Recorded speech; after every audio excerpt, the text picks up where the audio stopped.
Before I became a full-time content creator, I spent thousands of hours in BDO before quitting. I recently returned to the game to check out all the new changes and updates, and after a couple of months of playing the game again, I'm ready for my honest review. But first, a quick word from today's sponsor. Today's sponsor is brought to you by Dragonheir Silentgods, a open-world fantasy strategy RPG playable on PC through the Epic Games Store, Mac, and mobile devices with a future release on Steam. If you've ever wanted to take part in a Western fantasy-themed world that draws inspiration from your classic tabletop RPGs, meaning dice rolling and dungeon duels, look no further. Explore the vast land of Adenthia, with over 280 unique scenes filled with tales of romance, revenge, mystery, and bloodshed. Uncover the secrets of Adenthia and regain lost memories and power. Start your adventure by creating your own custom character, tailor your hero to look the way you want, then choose between 4 different classes, each with customizable attributes. You'll experience dynamic adventures featuring a variety of puzzles and quests with dice roll checks that shape the storyline's direction. No adventure will be exactly the same, with storylines and battles being determined by the unpredictability of dice rolls. Engage in non-stop combat with interactive battleground features while using unique abilities with tactical skill timing to perform explosive combos. Play now by clicking on the link in the description below. Black Desert is an action combat open world MMO with sandbox elements. Outside of the player-driven content and non-linear approach to the progression as we see in sandbox games, BDO also has a variety of PvP content. PvE-wise though, this game has a very different focus in comparison to our current popular MMOs. First, let me start things off by giving you a basic streamline of the game. First, you'll start on what's called a season server and run through the game by completing your main story quest line, which will give you your first set of gear. After finishing, you'll upgrade that seasonal gear to its max, which doesn't take very long by the way. Then the game essentially opens up to where you can do whatever you want with a lot of horizontal and vertical content to choose from. While I won't go into the exact details of how the season works, seeing as this is not a guide video, just know that it's a system designed around separating new players and allowing them to progress extremely fast and amongst each other with the option to move on to the regular servers at any time. The new player experience for BDO can be quite the overwhelming one. I refer to it as kind of like the MMO version of Path of Exile, a great game because of all the layers and depth, but also a very overwhelming one to get into because of that very thing. How many people quit or never get into Path of Exile because of this? BDO is plagued by a similar thing. While Pearl Abyss has done a fantastic job implementing catch-up mechanics and speeding up progression to the end game while not upsetting those that have been around for years, they haven't done a great job when it comes to the streamlining and the introduction of its game to new players. What do I mean by that? Well, part of the overwhelming experience comes from clutter. BDO has a lot of pointless, outdated items and quests that simply don't need to be in the game anymore. Pearl Abyss needs to clean up their game in this regard. Layers and depth is one of BDO's strong suits at the end game, so I'm not calling for a dumbing down, but the early game can certainly be cleaned up. No one needs this catfishman scale item that drops from catfish mobs, for example. It wouldn't matter if there weren't a lot of items to begin with, but it does matter when there are hundreds of random items in the game that are given to the player early, forcing the brand new player to question what they should do with them. What makes this worse is that some of these items are actually very significant, while others are completely pointless, and it's just a lot to digest for a brand new player. A lot of things in BDO are very much a figure it out yourself design at the moment. Anytime you couple that with a lot of systems, you're going to turn away a lot of players who simply don't want to read a long guide on how one of many systems work, especially when they don't even know the significance of it. Questing can also be troublesome, as Pearl Abyss hasn't removed or fixed up on outdated quests. Picking up absolutely pointless quests in the early game, or even worse, accidentally picking up a different main story quest line and having the game redirect you to a completely different region unknowingly is also enough to make a lot of players quit.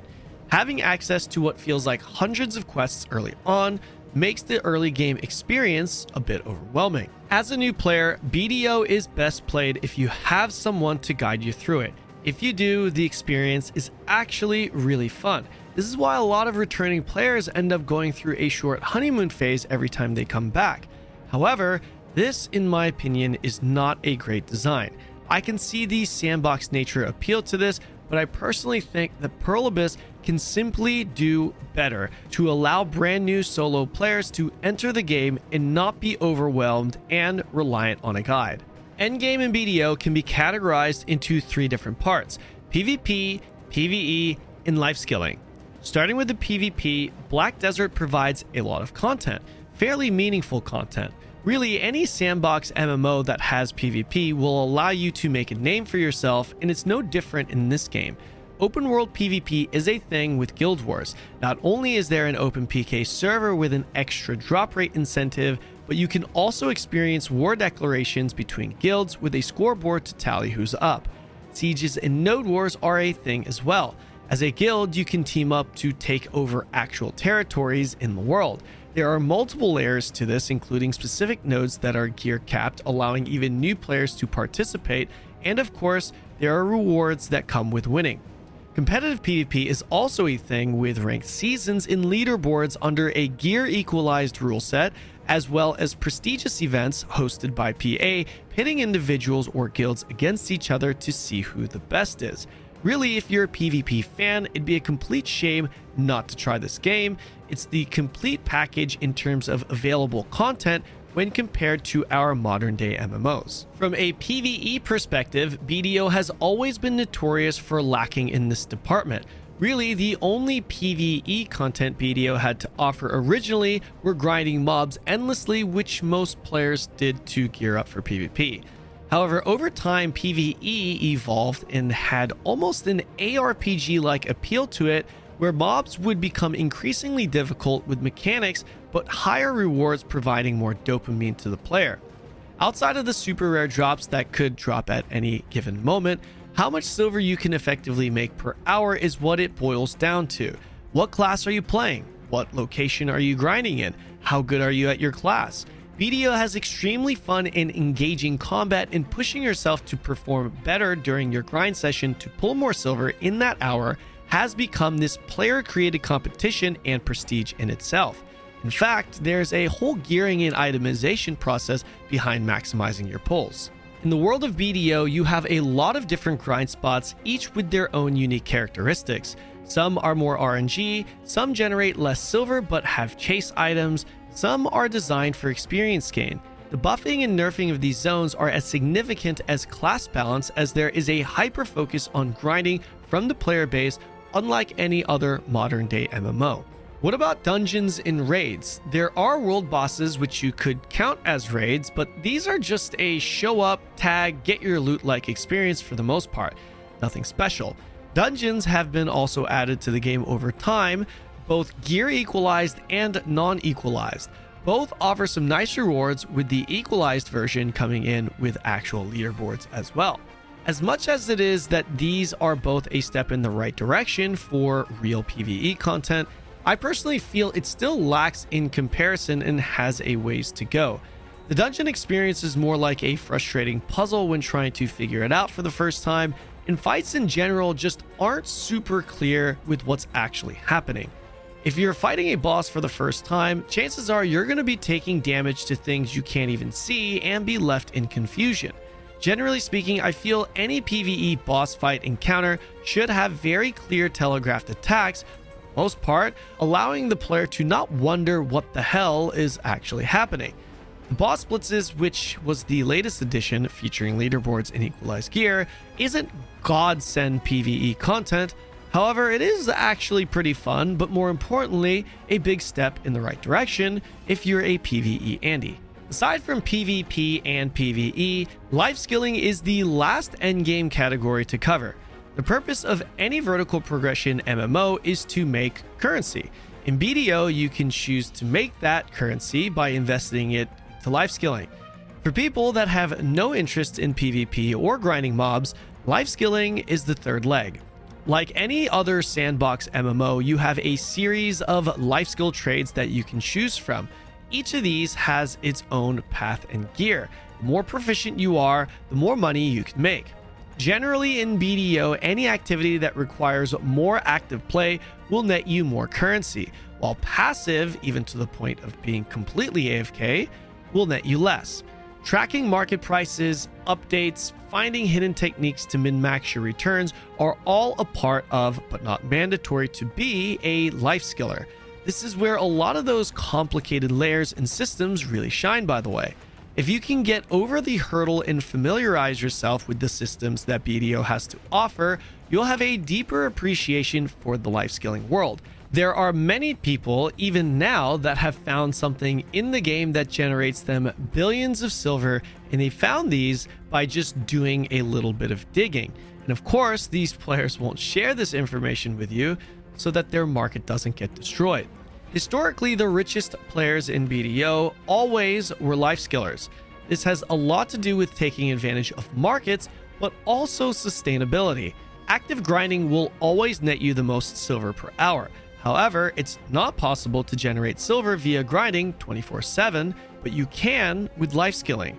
Creating passive income to give yourself a super chill experience by playing BDO is what a lot of people do in this game. Creating a passive income to give yourself a super chill experience playing BDO is what a lot of people do in this game. You can 100% tailor your playstyle to the amount of time you have available to play the game. If you can only actively play for 3 hours, but you can be on and off for the rest of the day, you can find something that matches that. You're not shit out of luck by not being able to play the game actively for more than 2 straight hours. Various forms of vertical progression are present in Black Desert. You can choose to enhance gear for the purpose of PvP, PvE, or for life skilling. However, the process of enhancing gear historically has had a very negative stigma surrounding it. Black Desert is getting close to 10 years now since it's been out, and it has certainly made improvements in that time to its enhancing process. For 99% of the player base after graduating the season, you'll be able to simply purchase all of your gear with silver. Make silver, buy from the auction house, it's that simple. The actual process of crafting gear yourself, however, is where all of the frustration lies. When enhancing your gear, you'll risk having the piece downgrade on failure. This can be remedied by using an additional mat that will allow you to protect your attempt.